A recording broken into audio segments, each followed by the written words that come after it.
जय जय श्री हरिवंश महाराज जी, आपके चरणों में कोटि कोटि दंडवत प्रणाम। महाराज जी, आपकी कृपा ने मुझे हर पल संभाला हुआ है। महाराज जी, मुझे पढ़ाई के लिए बाहर रहना पड़ता है। मेरे साथ में रहने वाली मेरी रूममेट वो पूरी तरह मेरे विपरीत हैं। वो ड्रिंक करती हैं, स्मोक करती हैं, नॉन वेज खाती हैं। साथ में रहने के कारण मेरा मना करने पर भी वो मेरे बिस्तर पर भी बैठ जाती हैं। मैंने वहां पर आपकी और राधा वल्लभ लाल जी की छवि भी विराजमान की है। महाराज जी, उनके ऐसा आचरण के कारण मैं चाह कर भी नाम जप नहीं कर पाती। महाराज जी, ऐसी परिस्थिति में मैं कैसे अपने आप को जप परायण रखूं? कृपा मार्गदर्शन कीजिए, मुझ अदम पर कृपा कीजिए। हाँ, कुसंग तो सर्वथा त्याज्य है। उसके लिए तो किसी भी तरह से स्वीकृति नहीं होनी चाहिए। ऐसी पढ़ाई क्या, ऐसी उन्नति क्या जिसमें हमारा ही सर्वनाश हो जाए। सोचो, अगर उसका रंग चढ़ जाए तो क्या स्थिति हो जाए। जो बच्चे हैं या बच्चियां अभी ज्ञान ही नहीं है कि हमारा जीवन क्या है, वो शराब पिएं, वो ड्रग्स लें, हुक्का पिएं, बॉयफ्रेंड गर्लफ्रेंड बेविचार करें, खुल्लम खुल्ला हमारा जीवन हम जैसे चाहे तैसे व्यतीत करें। तो ऐसे लोग तो दर्शन और संभाषण के भी योग्य नहीं। फिर हमारे आसन पे बैठ जाएं, हमारा संग करे तो हम कदापि स्वीकार नहीं कर सकते। अब इसके लिए हमें त्यागना ही है, दूसरा कोई शब्द नहीं, इसमें कोई गुंजाइश नहीं है।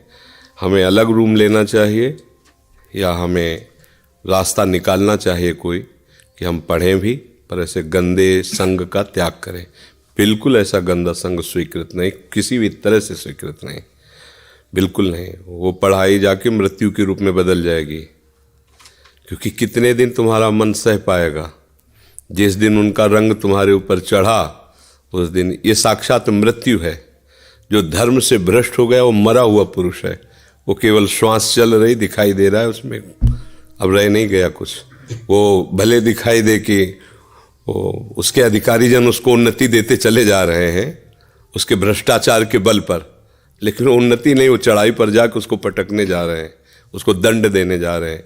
ये कर्म के प्रबल वेग को कोई जानता नहीं है। इसलिए हमारी तो यही सबसे प्रार्थना है कि ऐसे आचरणों से बचा जाए और ऐसे आचरणों वालों से बचा जाए।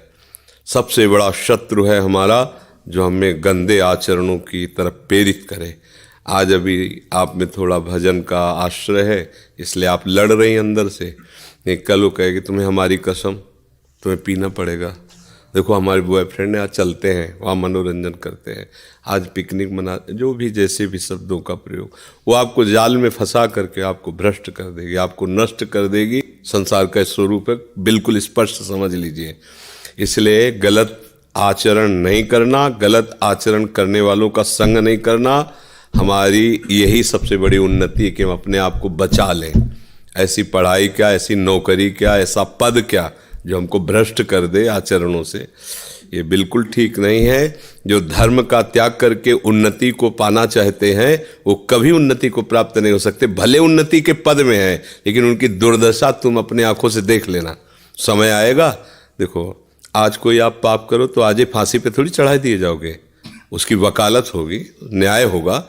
हो सकता है कई वर्ष लग जाएं, हो सकता है न्याय होने के बाद काफी समय लग जाए आपको दंड मिलने के लिए, लेकिन दंड निश्चित है, दंड निश्चित है, ऐसा समझ ले। अच्छा, यहां माफ कर दिए गए पैसा दे करके, तो एक ऐसी सरकार जहां कोई घूस नहीं, कोई वकील नहीं, कोई सलाह नहीं, दंड मिलना ही है। अशुभ कर्म का फल तुम कहीं भी भाग के चले जाओ तुम्हें भोगना पड़ेगा। इसलिए हम सबसे प्रार्थना करते हैं, आपसे ही नहीं, शराब मत पियो, नशा कोई मत करो, पराये संबंधों को स्वीकार कर व्यभिचार मत करो, धर्म से रहो। जब तक ब्याह ना हो ब्रह्मचर्य से रहो। ब्याह हो जाए तो एक पत्नी व्रत, एक पति व्रत, जो हमें संबंध मिला है हम उसी में संतुष्ट रहें, तो फिर हमारा परिवार सुखी रहेगा और हमें शांति मिलती रहेगी। अन्यथा तो अब हम ये तो नहीं कह सकते कि ऐसे गंदे लोगों को अपने आसन में बैठा लो, उनसे संभाषण करो, नहीं तो पढ़ाई छूट जाए। क्या पढ़ने से क्या? विद्या हमें विनय सिखाती, विद्या विनयम ददाती। अगर विनय नहीं, सभ्यता नहीं, सदाचार नहीं, तो विद्या क्या विद्या है? वो क्या विद्या जो हमें भ्रष्टाचार की तरफ ले जा रही?